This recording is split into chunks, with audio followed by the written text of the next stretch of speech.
सभी को जय मसीह की। आज हम लोग देखेंगे यूसुफ के विषय में कि यूसुफ को उसके भाई लोग किस तरह से बेचते हैं व्यापारी के हाथों में। और हम लोग इसे देखने से पहले हम लोग थोड़ा सा पीछे जाएंगे कि यूसुफ जो है सबसे छोटा बेटा था और उसका माता पिता जो है उसे अधिक प्रेम करते थे। प्रेम ऐसा नहीं होता है कि माता पिता सिर्फ छोटा बेटा को ही प्यार करे, बल्कि माता पिता के लिए सब बेटा और सब बेटी बराबर होते हैं। पर वैसा मन का सोच है कि उसको ज्यादा मानता है बोल के। उसने एक दिन स्वप्न देखा, स्वप्न देखता है और स्वप्न का अर्थ उसको अपने भाइयों से वर्णन करता है। देव बोलता है कि पढ़ेंगे हम लोग साथ को। उसने उनसे कहा, जो स्वप्न मैंने देखा है उसे सुनो। क्या कहता है? मैंने जो स्वप्न देखा है उसे सुनो। हम लोग खेत में फूल बांध रहे हैं और क्या देखता हूँ कि मेरा फूल उठकर सीधा खड़ा हो गया। तब तुम्हारे फूल ने मेरे फूल को चारों तरफ से घेर लिया और उससे धन्यवाद किया। क्या स्वप्न दिखता है कि जब हम लोग खेत में फूल को बांध रहे थे और फूल, मेरा वाला फूल क्या होता है, सीधा उठ के खड़ा हो जाता है, उठ के खड़ा हो जाता है। और आप सबों का फूल क्या है कि मेरा फूल को धन्यवाद कर रहा है बोल के बताता है। पर उसके भाई लोग बोलते हैं कि तू सच में हमारे ऊपर राज करेगा बोल के। ये वाला पहला स्वप्न हुआ। उसका फिर दूसरा स्वप्न फिर वो देखता है तो बताता है। फिर उसने एक और स्वप्न देखा और अपने भाइयों से उसका भी वर्णन किया। सुनो, मैंने एक और स्वप्न देखा है कि सूर्य और चंद्रमा और 11 तारे मुझे धन्यवाद कर रहे हैं।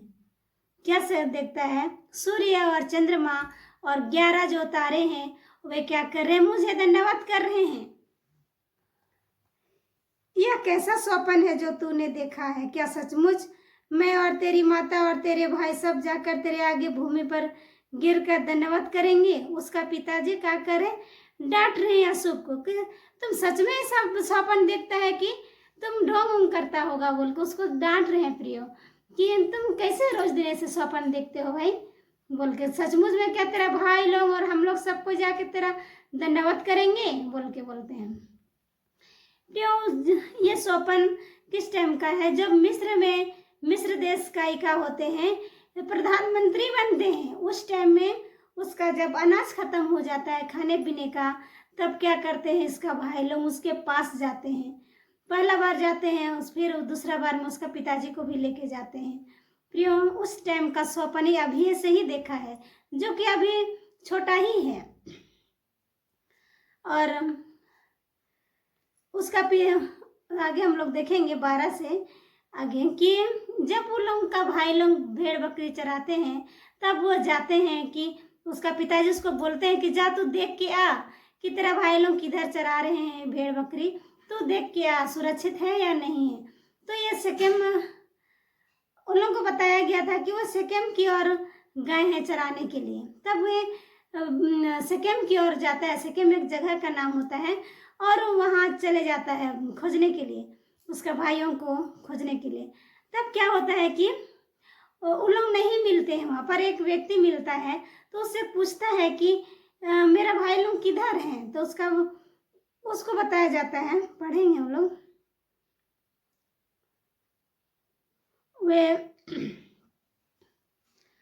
उसने उनसे कहा, जा अपने भाइयों और भेड़ बकरियों को हाल देख कर आ कि कुशल से तो हैं कि मेरे पास समाचार ले गया।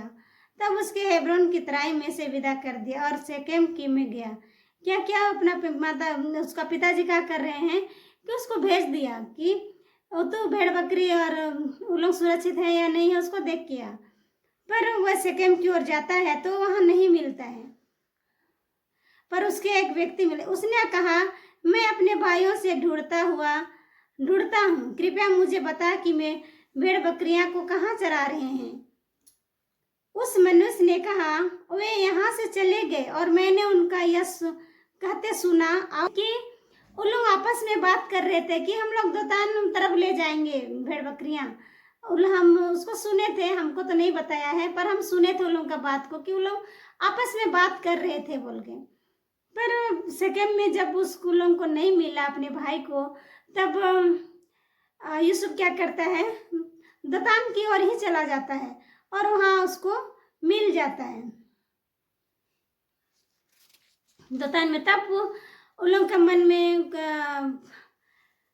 कुड़कुड़ाहट और जलनपन उत्पन्न होता है। उसका भाई को लोग दूर से देख के क्या करते हैं, षड्यंत्र रचते हैं कि मेरे भाई को हम लोग किस तरह से हम लोग मार डालेंगे। और बोल के जो ही उन्होंने उसे दूर से आते देखा तो उसके निकट आने के पहले ही उसे मार डालने का षड्यंत्र रचा। क्या रचा? षड्यंत्र रच रहे कि हम लोग किस तरह से उसको मार डालेंगे और अपने पिताजी से कहेंगे कि उसको तो जानवर खा गया बोल के बोलेंगे, उससे बोल रहे हैं कि हम लोग को स्वप्न का अर्थ बताता है बोल के 19 में लिखा। और वे आपस में कहने लगे, देखो वह स्वप्न देखने वाला आ रहा है। क्या कर रहे हैं? उसको चिढ़ा रहे हैं और आपस में क्या हो रहे हैं कि वो लोग एक दूसरे से बोल रहे हैं कि देखो देखो स्वप्न बताने वाला आ रहा है बोल के। पर प्रियो जब वैसा सुनता है, पर और एक उसका भाई रहता है रूबेन, वो ऐसा नहीं चाहता है, अपने भाई को बचाना चाहता है, पर वो ऐसा नहीं करता। उसको भी वो लोग डांटते होंगे और वे भी सहम जाता है।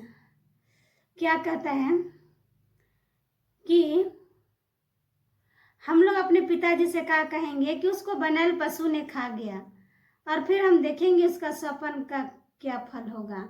क्या बता रहे लोग कि हम लोग इसको अपने पिताजी से क्या कहेंगे, बनैले पशु जंगली पशु खा गया बोल के बताएंगे। और वो लोग फिर उसका कपड़ा को भी छीन लेते हैं और जो पहना हुआ कपड़ा रहता है उसको भी छीन लेते हैं और कहते हैं कि अब पिताजी एक बकरी को काट के उसका खून में डुबा देते हैं और कहते हैं कि पिताजी उसको जंगली जंतु ने उसको खा लिया है। तब उसका भाई सुनता है और कहता है, यह सुनकर रूबेन ने उसको उनके हाथों से बचाने के विचार से कहा, हम उसको प्राण से तो ना मारें। बोलता है कि उसको उस पर हाथ मत लगाइए, पर उसका भाई लोग उसको मार रहे थे शायद, इसीलिए उसको भाई लोग बोले कि उसका भाई बोल रहा है कि उसको जान से मत मारिए, हाथ मत लगाइए उसके पर, उससे बोल रहे रूबेन। और आगे फिर ना मारे। 22 में फिर रूबेन ने उनसे कहा, लहू मत बहाओ, उसको जंगल के इस गड्ढे में डाल दो और उस पर हाथ मत उठाओ। क्या कह रहे हैं कि भैया हाथ मत उठाइए, लहू मत बहाइए इसका शरीर से, कि ऐसा कीजिए ना, ये तो पास में कुआं है, कुआं में डाल दीजिए, सूखा है कुआं। उसको तरस आ रहा था प्रियो, अपने भाई को ऐसे करते हुए, उसको देखते हुए बचाना वो चाह रहा था, पर उसके वश में नहीं था। और वो लोग क्या किए, उसका बात मान लिए और गड्ढे में डाल दिए, कुआं में डाल दिया गया। और क्या करते हैं, जब व्यापारी लोगों को उस लोगों को देखते हैं कि आ रहा है व्यापारी, तो उस गड्ढा से भी निकाल लेते हैं, खींच के उठा लेते हैं।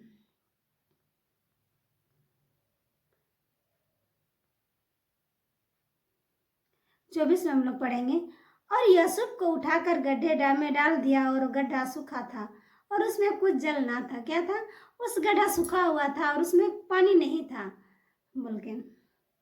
तब उन लोग फिर उन लोगों का मन में क्या होता है कि जब उन लोग व्यापारी आ रहे थे, उन लोगों को देख के उन लोगों के मन में क्या होता है, लालच उत्पन्न होता है फिर से, और कहते हैं कि हम लोग इसको व्यापारी के हाथों में बेच डालेंगे बोल के। तब यहूदा ने अपने भाइयों से कहा, अपने भाइयों को घातन करने और खून छिपाने के लाभ होगा और हम इस्माइलियों के हाथ बेच डालें। क्या बोल रहे हैं? इसको खून खराबा करने से अच्छा हम लोग इसको क्या करेंगे, आओ हम इस्माइलियों के हाथों में बेच डालें और अपना हाथ उस पर ना उठाएं, क्योंकि वह हमारा भाई और हमारे ही हड्डी और मांस है। क्या कह रहे हैं कि वे हमारा ही हड्डी है और हमारा ही मांस है, इसीलिए हम लोग इसको नहीं मारेंगे, इसको क्या करेंगे, व्यापारी के हाथों में बेच देंगे। प्रियो को उसको दूसरा के हाथ में लोग भी फिर बेच देते हैं। कितना सिक्का में वो लोग बेच दिया उसका भाई लोग, उसको हम लोग देखेंगे। तब मिथानियों व्यापारी और उधार से होकर उनके पास पहुंचे, अतः यूसुफ के भाइयों ने उसको उस गड्ढे में से खींचकर बाहर निकाला और इस्माइलियों के हाथ चांदी के 20 टुकड़ों में बेच दिया और वे यासूब को मिस्र ले गए। कहाँ ले गए? मिस्र देश ले गए। और उसको उस गड्ढा में से खींच के निकाला गया और क्या होता है कि उसको 20 चांदी के टुकड़े से उसको बेच देता है अपने भाई को। पर उसका भाई जो रूबेन है वो कहता है, रूबेन ने गड्ढे से पर लौट कर क्या देखता है कि यूसुफ गड्ढे में नहीं है। उस टाइम जब वो लोग 20 सिक्के चांदी का सिक्के से वो लोग बेच रहे थे, उस टाइम रूबेन नहीं था। पर रूबेन को तरस आता है तो फिर वो बचाने के लिए क्या करता है, गड्ढा में आता है, झांकता है। तब वो लोग क्या होता है कि वहाँ नहीं मिलता है। वहाँ नहीं मिलता, तब अपने भाइयों से कहता है कि वहाँ तो नहीं है, पर उसको नहीं बताया जाता होगा। तब वो लोग क्या करते हैं, तब उन्होंने यूसुफ का अंगरक्षक लिया और एक